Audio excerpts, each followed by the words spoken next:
I remember the day like it just happened. I was 10, sitting on the living room carpet, waiting for Mark to come home. My mom kept checking her phone, smiling every time it buzzed. She looked at me. "Are you excited to meet your new brother?" I nodded, but my stomach felt weird. "Yeah, I guess." She ruffled my hair. "It's a big day for our family." I stared at the clock. Mark was late. I kept glancing at the shelf where my video games used to be. The space looked empty, but I didn't say anything. Finally, the door opened. Mark walked in, holding a tiny baby wrapped in a blue blanket. My mom rushed over, her face glowing. She whispered, "He's perfect, Mark."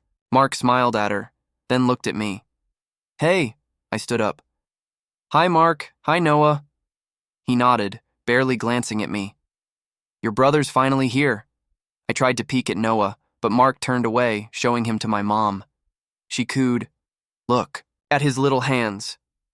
I waited for Mark to say something to me, but he just kept talking to my mom. I shuffled my feet. "Can I hold him?" Mark shook his head. "He's too little." "Maybe later." I sat back down, feeling small. My mom didn't notice at dinner.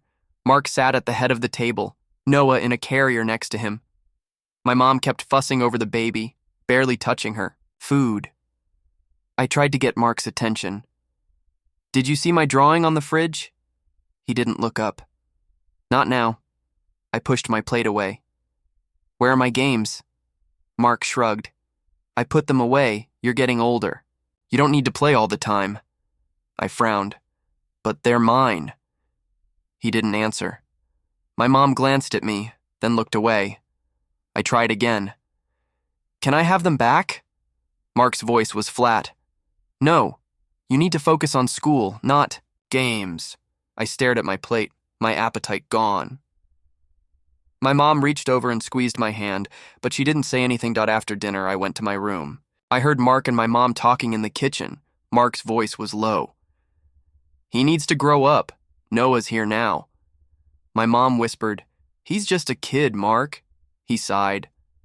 "He'll get used to it." I pulled the covers over my head, wishing I could disappear. The next morning, I woke up early. I checked the shelf again. Still empty. I walked into the kitchen. Mark was feeding Noah a bottle. I asked, "Can I help?" He shook his head. "Go get ready for school." I poured myself cereal. My mom came in, looking tired. "Did you sleep? Okay." I nodded. "Yeah." She kissed my forehead. "You're a good big brother." I wanted to believe her, but I felt invisible. On the way to school, I sat in the back seat. Mark drove, humming to himself. My mom talked to Noah even though he was asleep. I tried to join in. "Can we go to the park this weekend?" Mark didn't answer.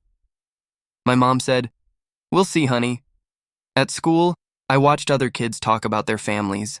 I wondered if they ever felt left out. When I got home, Mark was in the living room, watching TV with Noah on his lap. My games were still gone. I asked again, "Mark, can I please have my games back?" He didn't look at me. "No, I told you, already." I felt my face get hot. "But they're mine." He turned the volume up. "Go do your homework." I went to my room and slammed the door. My mom knocked softly. "Don't be upset," I whispered. "He doesn't care about me anymore." She hugged me, but it felt weak. "He's just tired. It's a lot, having a new baby." I didn't answer. I stared at the wall, listening to Noah cry in the other room. That night I lay in bed, staring at the ceiling. I heard Mark laughing, with my mom. I wondered if he'd ever laugh with me again. I closed my eyes and tried to remember what it felt like when Mark called me champ. It felt like a different life. That was the day everything changed. Before Noah was born. Things were different. Mark used to call me champ and ruffle my hair every morning. He'd say, "Ready for another big day, champ?" And I'd nod, feeling proud. On weekends, he'd take me to the park. "Race you to the swings!" he'd shout, and I'd run as fast as I could. He always let me win.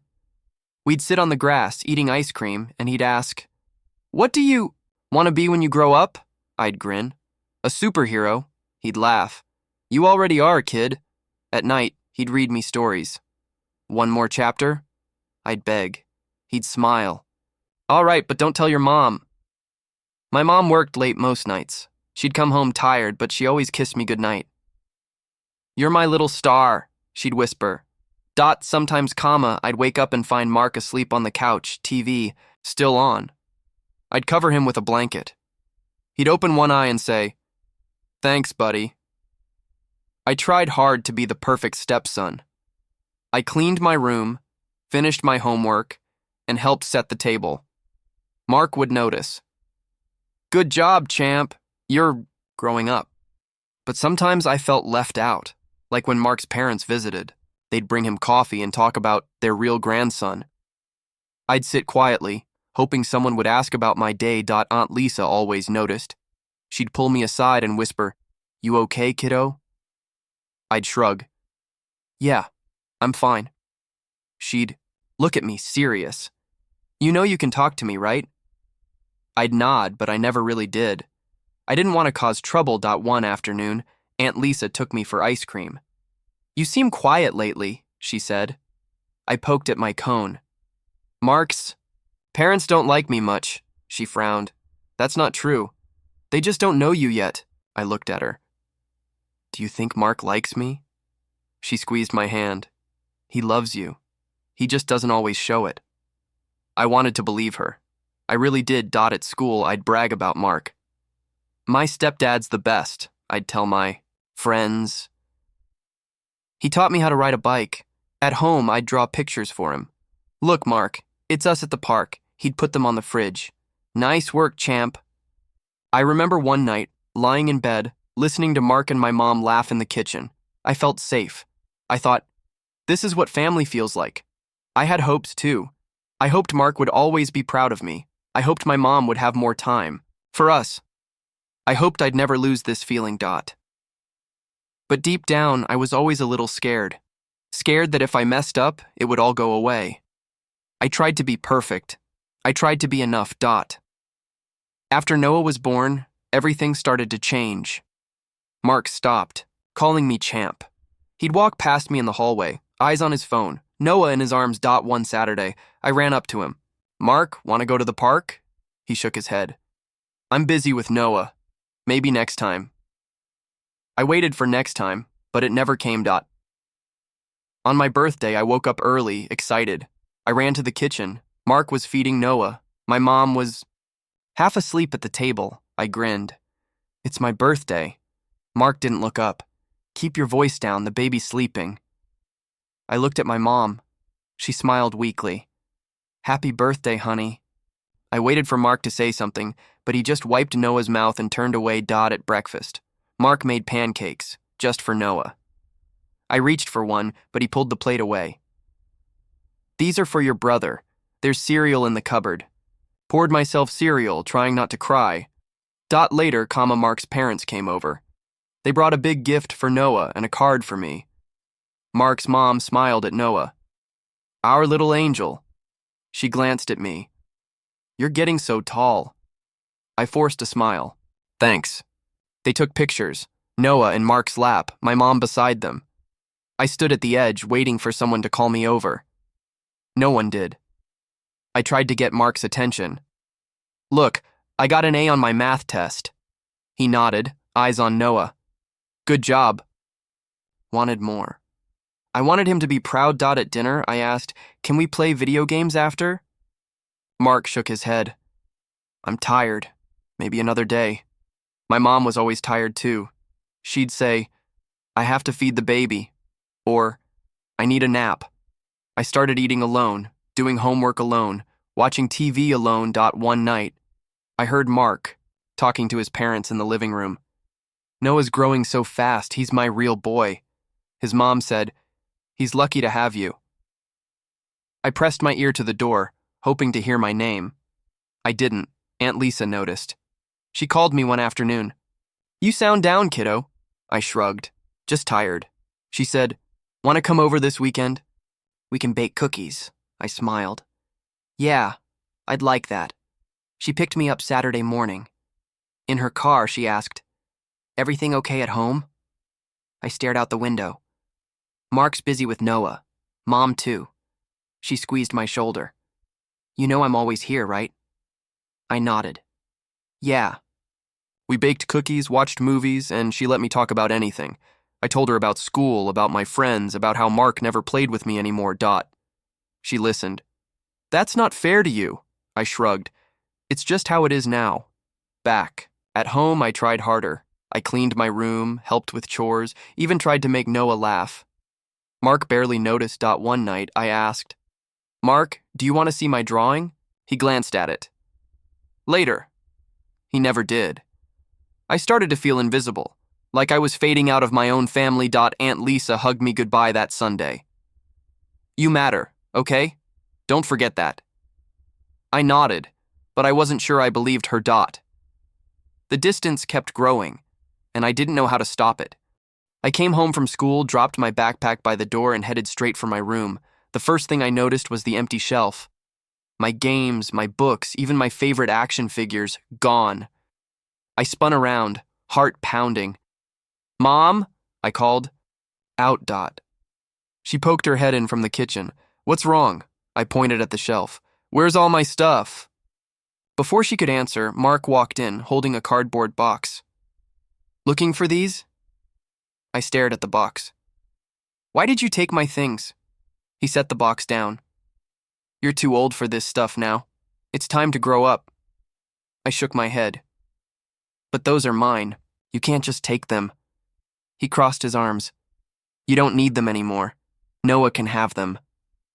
I looked at my mom, hoping she'd say something. She just looked away. I tried again. "Noah's a baby. He can't even play with them." Mark's voice got sharp. "Don't argue with me. I said it's done." I felt my face get hot. "It's not fair. You didn't even ask me." He glared at me. "Life's not fair. Get used to it." I wanted to scream. I wanted to grab the box and run. Instead, I just stood there, fists clenched. My mom finally spoke, her voice small. "Mark, maybe we could leave a few things." He cut her off. "No, he needs to learn to share. Noah's part of this family, too." I stared at the floor, blinking back tears. "You never took my stuff before." Mark sighed. "Things change. You're not a little kid anymore." I whispered. "I wish things didn't change." He ignored me, carrying the box into Noah's room. I followed him, watching as he dumped my games and toys into a pile next to the crib. Noah just gurgled, not even looking at them. I tried to grab my favorite game, but Mark blocked me. "Leave it." I looked at my mom again. "Please, Mom, can I just keep one?" She shook her head, eyes sad. "Let's not fight." I felt like I was disappearing. That night, I sat at the dinner table, picking at my food. Mark's parents came over, bringing a new stuffed animal for Noah. Mark's mom smiled at him. "You're such a good father, Mark." He grinned. "Noah deserves the best." She glanced at me. "How was school?" I mumbled. "Fine." Mark's dad leaned back in his chair. "Noah's going to be a smart one.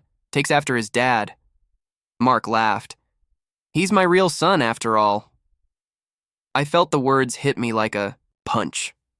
I looked at my mom, but she just stared at her plate. After dinner, I heard Mark talking to his parents in the living room. I hid behind the wall, listening. Mark's mom whispered, "You're doing the right thing." "Noah should have everything he wants," Mark replied. "He will. I won't let anyone hold him back." His dad said, "You're building a real family now." Mark's voice was proud. "Noah's my real boy. He deserves better." I pressed, my hand to my chest, trying to breathe. Later, I found my mom in the kitchen. "Why does Mark hate me?" She looked shocked. "He doesn't hate you." I shook my head. "He took my stuff. He never talks to me. He only cares about Noah." She hugged me, but it felt weak. "He's just stressed. It's hard with a new baby." I pulled away. "He never used to be like this." She wiped her eyes. "Things are different now." I went to my room, the empty shelf staring back at me. I lay on my bed, hugging my pillow, wishing I could disappear. Aunt Lisa called that night. You sound sad, kiddo. I tried to sound normal. Just tired, she paused. If you ever want to talk, I'm here. I nodded even though she couldn't see me. Thanks, Aunt Lisa. I hung up and stared at the ceiling, listening to Noah cry in the next room. I wondered if Mark would ever call me champ again. I wondered if I'd ever feel like I belonged. That was the night I started to question my place in the family. Started keeping to myself at school. I stopped raising my hand in class. My grades slipped, but I didn't care. At lunch, I sat alone, picking at my food. My friends stopped inviting me to play basketball after school. One day, my teacher called me over. Is everything okay at home? I shrugged. I'm fine, she frowned. You don't seem like yourself. I just nodded and walked away. At home, things were worse. Mark's parents came over almost every weekend. They brought new toys and clothes for Noah. Mark's mom would say, "Look at this, Noah. Isn't Grandpa the best?" She never brought anything for me. Mark barely spoke to me unless it was to complain. Why are your shoes in the hallway? Did you forget to take out the trash again? Every little thing became my fault. One night, I spilled milk at dinner. Mark slammed his fork down. Can't you be more careful? I mumbled. Sorry. He shook his head. You're old enough to know better. My mom tried to help. It was just an accident, Mark. He glared at her. He needs to learn. After dinner, my mom found me in my room. Are you okay? I shrugged. I'm tired. She sat on the edge of my bed. I know things are hard right now. I looked at her. Why does Mark hate me? She sighed. He doesn't hate you. He's just stressed. I shook my head. He never yells at Noah. She hugged me, but it didn't help. I'm sorry, honey. Aunt Lisa called that Friday. Want to come over this weekend? I nodded even though she couldn't see me. Yeah, please. She picked me up Saturday morning. In her car, she asked, How's school? I shrugged. It's okay. She glanced at me. You're quiet. I stared out the window. I just don't want to be home. She squeezed my hand. You can always stay with me. At her house, I felt lighter. We baked cookies, watched movies, and she let me talk about anything. I told her about Mark, about how he never smiled at me anymore. She listened. That's not your fault. I wanted to believe her, but I couldn't. Monday at school, the counselor called me in. I'm Mr. Evans, he said, smiling. Your teacher said you've been quiet lately. I shrugged. I'm just tired. He leaned forward. Is there anything you want to talk about? I shook my head. No. He handed me a card. If you ever need to talk, I'm here. I stuffed the card in my pocket and left at home. Mark was waiting. Why didn't you take out the trash? I mumbled. I forgot. He sighed. You never listen. I started to wonder if I'd ever be enough for him. I started to wonder if I'd ever be enough for anyone. The house felt smaller every day. Mark barely spoke to me now unless he was mad. He'd walk past me in the hallway, eyes cold. If I left my backpack out, he'd snap, Pick up your mess. If I forgot to close a door, he'd yell, Can't you do anything right? My mom avoided fights. If Mark got angry, she'd just say, Let's not argue. She always took his side. I stopped asking her for help. One night, I heard Mark in Noah's room. He was rocking Noah, whispering, You're my real boy. You're everything to me. I stood outside the door, listening, my chest tight. At school, I faded into the background. My friends stopped waiting for me at lunch. I'd sit at the end of the table, listening to them laugh about things I wasn't part of anymore. One day, Jake nudged me. You coming to the park after school? I shook my head. Can't. I have to go home. He shrugged. You never hang out anymore. I looked away. I'm just busy. But I wasn't busy. I just didn't want to go home, and I didn't want to be anywhere else. I started writing in a notebook at night. I'd scribble, "Why doesn't Mark love me? Why does Mom pretend everything's fine?" Sometimes I'd just write, "I feel invisible." Mr. Evans called me into his office again. "You seem down, Alex. Want to talk?" I shook my head. "I'm fine." He slid a box of tissues across the desk. "You don't have to be." I stared at the floor. "I just want to go back to class." He nodded. "My door's always open." I left, stuffing my hands in my pockets, wishing I could disappear. Aunt Lisa called that weekend.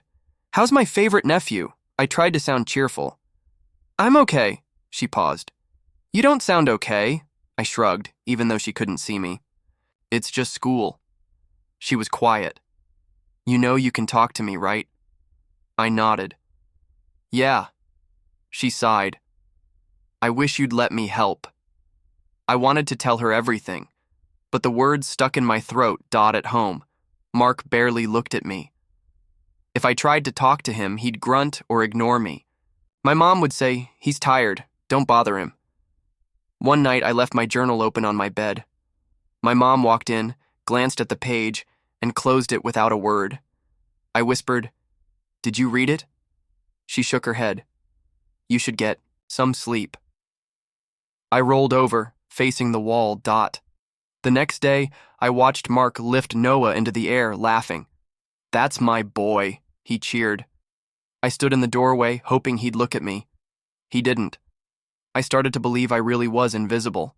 I came home from school, dropped my bag, and went to my room. I noticed something missing from my desk, the birthday card from my real dad. It was the last thing he ever gave me before he moved away. I kept it hidden, tucked under my books. Now it was gone. I searched everywhere. Under my bed, in my drawers, behind the shelf. Nothing. My heart started pounding. I ran to the kitchen. Mark was at the table scrolling through his phone. I tried to keep my voice steady. "Did you see my birthday card?" He didn't look up. "What card?" I swallowed. "The one from my dad. It was on my desk." He shrugged. "I cleaned up your room, threw out some old junk." I stared at him. "That wasn't junk. That was from my dad." He finally looked at me, his eyes cold. "You don't need that anymore. You're not his son." I felt like the air had been punched out of me. "You had no right." He stood up, voice sharp. "I'm your father now. You need to let go of the past." I shook my head, tears stinging my eyes. "You're not my dad. You never were." He glared at me. "Watch your mouth." I ran to the trash can, digging through old food and wrappers. I found the card, bent and dirty. I pulled it out, clutching it to my chest. My mom walked in, saw me crying on the floor. "What happened?" I held up the card. He threw it away. He said, "I'm not Dad's son anymore." She looked at Mark, then at me. "Let's not fight about this." I stared at her, desperate. "Why won't you stand up for me?" She looked away. "It's just a card." I shook my head. "It's not just a card. It's all I have left." Mark crossed his arms. "You need to grow up. This is your family now." I stood up, voice shaking. "No, it's not. Not anymore." I ran out the door, the card still in my hand. I didn't stop until I reached Aunt Lisa's house. I banged on the door, sobbing. She opened it, eyes wide. "Alex? What's wrong?" I couldn't speak. I just held out the card, tears streaming down my face. She pulled me inside, wrapped me in a hug. "Shh, it's okay. You're safe here." I cried harder. "He threw it away. He said I'm not Dad's son." She stroked my hair. "I'm so sorry, kiddo. That's not true. You'll always be your dad's son." I tried to catch my breath. "Why does he hate me?" She shook her head. "He doesn't hate you. He's just lost. But that's not your fault." I looked at her, voice small. "Mom didn't do anything. She just let him." Aunt Lisa sighed. "She's scared, Alex. She doesn't know how to fight for you." I wiped my eyes. I feel like I don't belong anywhere. She squeezed my hand. You belong with me. You always have a place here. I sat on her couch, holding the card. I miss my dad. She nodded. I know. He loved you so much. I remembered my dad's voice, the way he'd say, "You're my little man." I remembered the last birthday we spent together, eating pizza and laughing at cartoons. Aunt Lisa handed me a tissue. You can stay here as long as you need. I sniffed. Thanks, Aunt Lisa. She smiled. You're stronger than you think. I looked at the card, the writing smudged but still there. Happy birthday, Alex. Love, Dad. I whispered. I just want someone to fight for me. She hugged me again. I will. Always. I knew things would never be the same. I knew I couldn't go back. But for the first time in a long time, I felt like someone really saw me. That night, I lay on Aunt Lisa's couch, the card under my pillow. I promised myself I'd never let anyone take it from me again. Chapter 8. The hidden truth in first-person dialogue-focused style, exactly 800 words. The next morning, Aunt Lisa made pancakes. She set a plate in front of me. You sleep okay? I nodded. Better than at home. She sat across from me. You want to talk about what happened? I stared at my food. Mark threw away my card. He said I'm not Dad's son anymore. She sighed. I wish I could say I'm surprised. I looked up. Why does he hate me so much? She shook her head. He doesn't hate you, Alex. He's just insecure. He always felt threatened by how close you were to your dad. I frowned. But my dad's not even here. She reached for my hand. That doesn't matter. Mark wants to be the only father figure in your life. He's jealous, even if he won't admit it.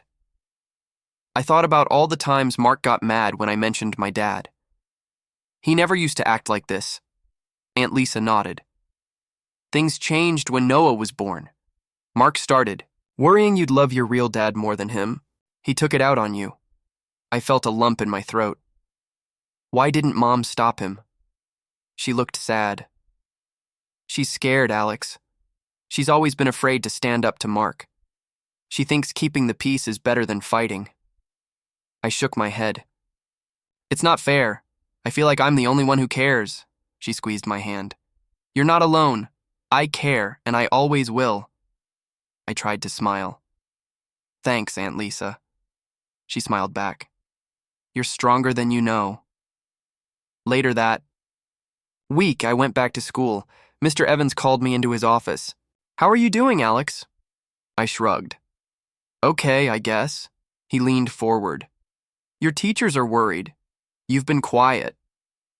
I looked at the floor. It's just stuff at home. He nodded. You want to talk about it? I hesitated. My stepdad. He doesn't want me to remember my real dad. He threw away my last card from him. Mr. Evans was quiet for a moment. That must hurt a lot. I nodded. It does. I feel like I don't belong anywhere. He handed me a small notebook. Sometimes writing helps. You can bring it here if you want to talk. I took the notebook. Thanks. He smiled.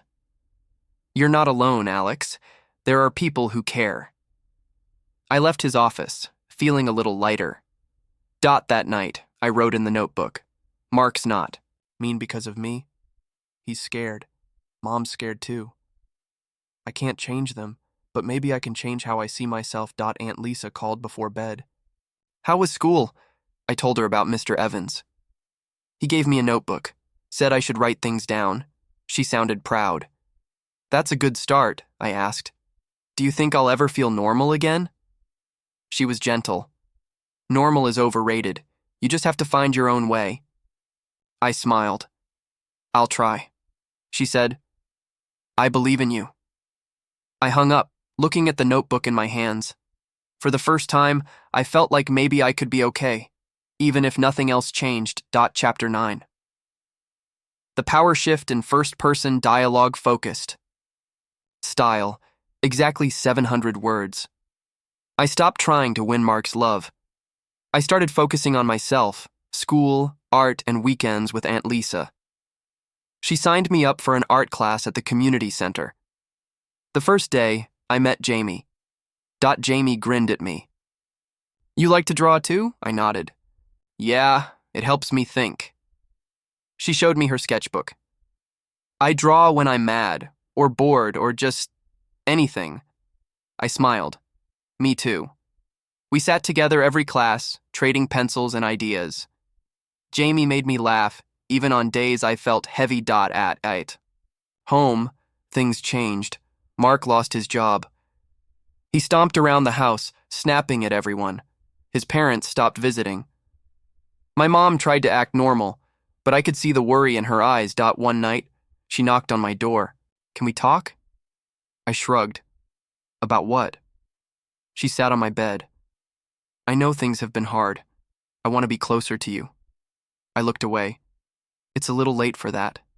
She sighed. "I'm sorry, Alex. I should have done more." I didn't answer.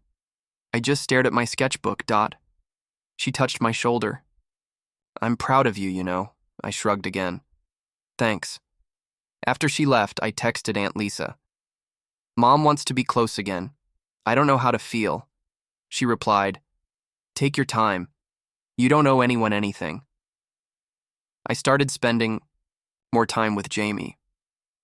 We'd walk home from class talking about everything and nothing. One afternoon, Jamie asked, "Why don't you ever talk about your family?" I hesitated. "It's complicated." She nodded. "Mine too." We laughed, and for the first time I didn't feel alone. Aunt Lisa noticed the change. "You seem happier, kiddo." I smiled. "I think I am." She hugged me. "I'm proud of you. You're finding your own way." I realized I didn't need Mark's approval. I didn't need anyone's, really. I just needed to be okay with myself. I started drawing more, filling page after page. I got better at school, too. My teachers noticed. Mr. Evans smiled when he saw my grades. "You're doing great, Alex." I grinned. "Thanks, Mr. Evans." I spent less time at home, more time with people who made me feel seen.